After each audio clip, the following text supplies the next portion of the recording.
원장님, 오늘은 이제 섬유근육통에 대해서 이야기 보려고 하는데요. 섬유근육통은 다른 질환에 비하면 비교적 젊은 환자분들이 많지 않습니까? 예, 많습니다. 대부분의 질병들이 연세가 많은 분들이 아무래도 발병률도 높고 더 심한 경우도 많고 거의 대부분의 모든 질환들이 그러한데 반해서 섬유근통은 이제 상대적으로 젊은 분들이 많이 오시죠. 그런데 이 젊은 분들조차도 바로바로 이렇게 섬유근통이라고 진단을 받고 치료를 하고 하시는 것이 아니라 오랜 시간이 걸린 뒤에야 내가 섬유근통이구나 하고 이제 진단을 받고 치료를 하시는 경우가 많습니다. 왜 그러냐면은 젊은 분들은 내가 당장에 좀 아파도 뭐 내가 젊은데 아직 별일 있겠어? 뭐 단순 근육통이겠지. 그리고 또 주변 사람들의 반응도 젊은데 뭐 큰일 있겠어? 괜찮겠지. 뭐 단순 근육통일 거야. 그리고 실제로 초기에는 그렇게 증상이 안 심합니다. 그냥 좀 불편하고 아프고 피로인가 근육통인가 스트레스인가 하룻밤 자고 나면 좋아지겠지. 또 실제로 초기에는 푹 쉬고 하면 또 좋아집니다. 그러는 사이에 이제 점점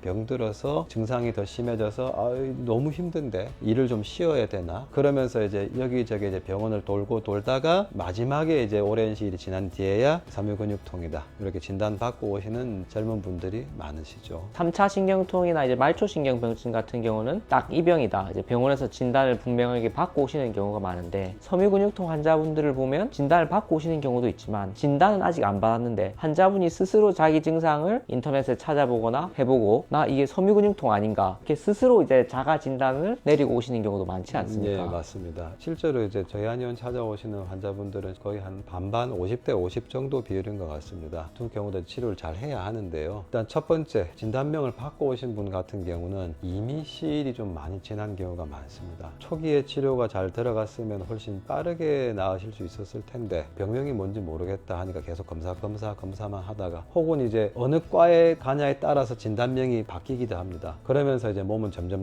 더 병이 드시겠죠. 몸이 괴로운 상황을 지속하다 보니까 몸이 더 병들 수밖에 없습니다. 그리고 이제 일반적으로 생각하시기에 진단을 받고 오시는 분이 진단을 못 받은 분보다 치료적으로 더 쉬운 게 아니냐? 병명이 나왔으니까 하고 생각하실 수 있는데 실제로 이제 우리가 치료를 해보면 그렇지가 않습니다. 왜 그러냐면 섬유근육통이라는 병이 이제 굉장히 이제 여기저기에 걸쳐 있는 애매한 병이다 보니까 이런 검사 저런 검사 이 병원 저 병원 이제 돌고 도는 사이에 상당한 시일이 그러니까 제 경험상으로도 진단받기까지 가장 짧은 시간이 걸리셨던 분도 최소한 한 3년 이 정도가 걸리세요. 대부분 더 걸립니다. 그럼 그 사이에 이미 몸은 어떻게 더 망가져 계신 거죠. 근데 반면에 이제 내 스스로 이렇게 인터넷을 통해서 다 읽어보니까 난데? 이 상태에서 이제 오신 분들은 진단을 받고 오시는 분들이 이제 최소 몇 년 동안 이렇게 소비되었을 시간을 절약해서 오시기 때문에 아무래도 치료가 더 잘 되시는 경우가 많고 훨씬 빠르게 낫습니다. 맞습니다. 이게 우리가 일반적으로 생각하는 것과는 또 다르게 그런 분들이 더 치료가 더 잘 되시는 것 같습니다. 그렇다면 원장님께서는 전자와 후자를 비교했을 때 치료의 접근의 차이점이 있을까요?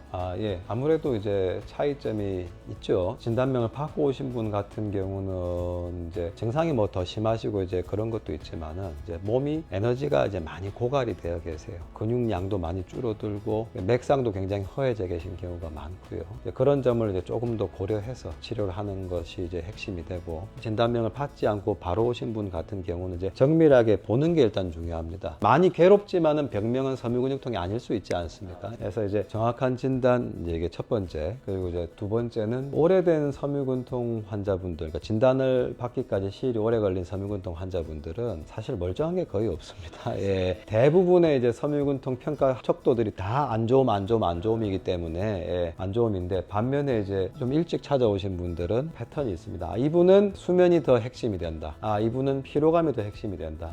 이분은 통증이 더 핵심이 된다. 이런 이제 패턴들이 조금 더 뚜렷하세요. 그렇기 때문에 그 패턴에 맞춰서 치료가 들어가면은 이제 오래되신 분들보다는 치료 경과가 훨씬 빠릅니다. 그래서 그 패턴을 이제 잘 잡아내서 치료하는 거, 이 두 가지가 이제 핵심이라고 할 수 있겠습니다. 오늘 이제 섬유근육통 환자분들에 대해서 보았는데요. 이제 첫 번째 환자군에서는 섬유근육통 진단을 받고 온 환자분들. 근데 이런 환자분들의 경우에는 진단을 받는 데까지 한참 긴 시간이 걸리셨기 때문에 그 사이에 완전히 에너지 고갈이 돼서 몸이 많이 망가져 있는 경우가 많습니다. 그래서 이제 원기 부족이라든지 이런 면을 함께 고려하면서 섬유근통 치료를 해 나가야 합니다. 그리고 이제 두 번째 환자군인 섬유근육통 진단을 아직 받진 않았는데 스스로 찾아보시고 내가 섬유근육통이 아닌가 이제 의심해서 오시는 환자분들 같은 경우에는 시기 자체가 많이 지나지 않았기 때문에 치료가 더욱 쉽습니다. 또한 이런 환자분 같은 경우는 특정 증상의 패턴이 뚜렷하기 때문에 그 패턴에 맞춰서 치료를 진행하면 치료가 잘 되실 수 있습니다. 오늘 이 영상을 보시는 분들 가운데 섬유근육통으로 진단을 받고 그동안 치료를 성실하게 받았지만은 차도가 크게 없으신 분들, 혹은 섬유근육통으로 스스로 의심이 되는데 아직 진단명까지는 얻지 못하신 분들이 오늘 이 영상을 참고하셔서 앞으로의 치료에 도움이 되었으면 좋겠습니다.